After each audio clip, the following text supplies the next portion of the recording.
ایک عورت ہی دوسری عورت کی خوشیوں کی سب سے بڑی دشمن ہے۔ عورت ملکیت نہیں، محبت کے حصار میں جینا چاہتی ہے۔ عورت محبت سے زیادہ عزت کی طلبگار رہتی ہے۔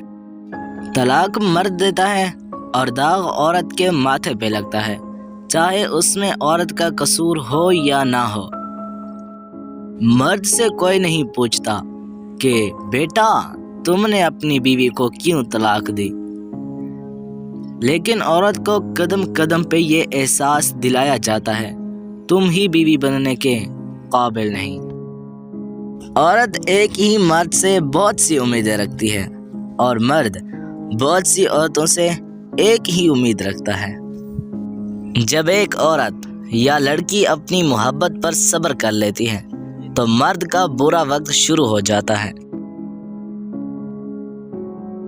عورت محبت کے بعد عادی ہوتی ہے، جبکہ عزت کے بغیر اس کا کچھ باقی نہیں بچتا۔